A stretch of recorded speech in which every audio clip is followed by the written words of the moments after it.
Selamat datang kembali di penyelaman mendalam kita. Hari ini kita mau menelusuri jejak alkohol nih. Dari fermentasi yang nggak sengaja di alam sampai jadi penggerak perdagangan dunia. Sumber kita kali ini rangkuman materi tentang evolusi minuman beralkohol.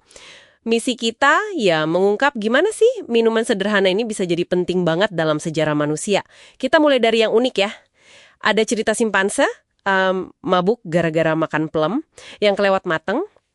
Nah, kejadian alami kayak gini nih titik awalnya. Gimana sih sebenarnya prosesnya di alam?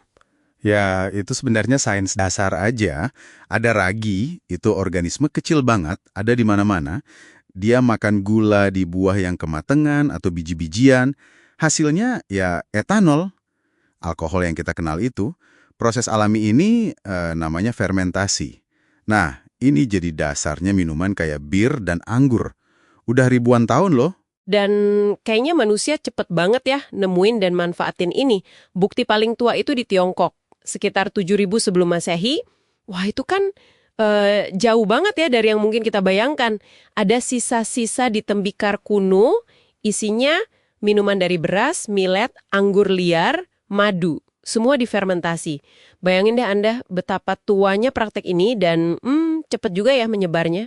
Betul. Tapi yang lebih seru lagi itu, gimana tiap peradaban mengadaptasinya. Pakai sumber daya lokal mereka. Jadi nggak cuma nyebar, tapi berubah bentuk. Contohnya di Mesopotamia sama Mesir, biji-bijian jadi bir. Minuman pokok banget loh, malah jadi bagian upah pekerja loh. Tapi anggur lebih jarang, lebih mahal. Nah, kalau di Yunani sama Roma, beda lagi. Anggur lebih umum, soalnya iklimnya pas buat anggur. Oh, jadi tergantung lokasi ya, apa yang ada di situ itu yang dipakai. Persis.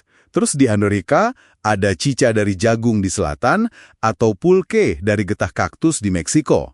Afrika Timur punya bir pisang, bir nira aren. Jepang, ya kita kenal sake dari beras.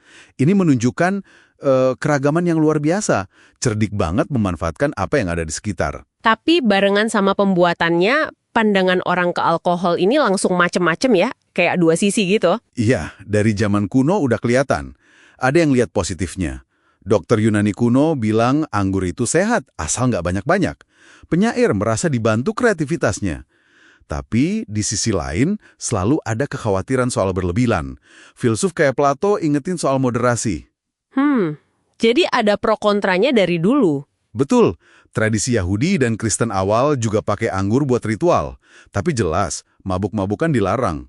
Aturan dalam Islam juga berkembang kan, akhirnya jadi larangan umum untuk konsumsi. Oke, nah tadi kan dia sebut fermentasi alami ya. Itu ada batasannya nggak sih kekuatannya gitu? Ada banget. Selama ribuan tahun, ragi liar yang bikin fermentasi itu biasanya mati kalau kadar alkoholnya udah sekitar 13%. Jadi, ya kekuatannya terbatas gitu aja. Oh, jadi nggak bisa lebih kuat dari itu secara alami? Nggak bisa. Nah, titik baliknya itu pas penemuan distilasi. Ini teknologinya ada catatannya di tulisan Arab abad ke-9 Masehi. Prosesnya pinter ini. Cairan fermentasi dipanaskan. Alkohol kan menguap di suhu lebih rendah dari air.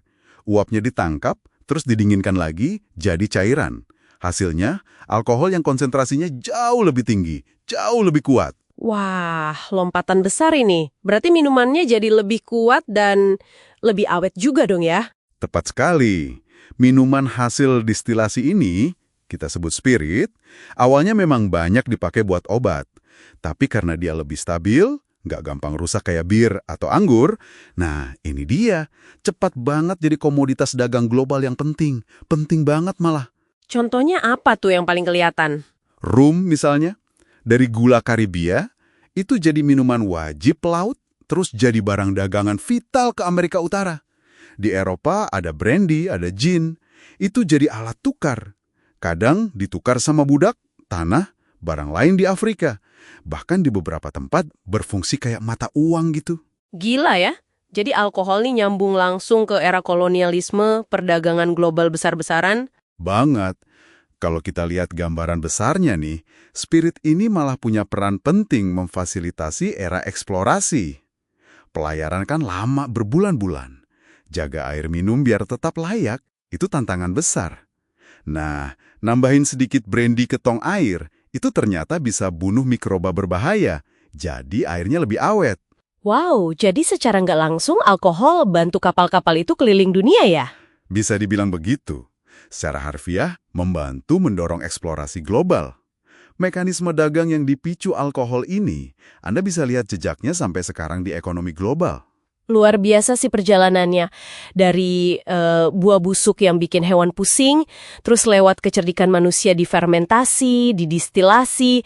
Jadi kekuatan yang ikut ngebentuk ritual sosial kita, ekonomi, perdagangan dunia, bahkan logistik penjelajahan. Ini nunjukin betapa dalamnya ya alkohol udah menyatu sama sejarah peradaban kita. Nah, iya. Mengingat perjalanan panjang alkohol ini ya, dari fenomena alam jadi mesin dagang dan eksplorasi. Mungkin ada pertanyaan reflektif nih buat Anda yang menyimak. Menurut Anda, gimana hubungan kompleks kita dengan alkohol ini terus berkembang di zaman modern sekarang? Dan kira-kira refleksi apa ya yang muncul waktu kita mikirin dampak sosial, ekonomi, dan kesehatannya yang terus berlanjut sampai hari ini?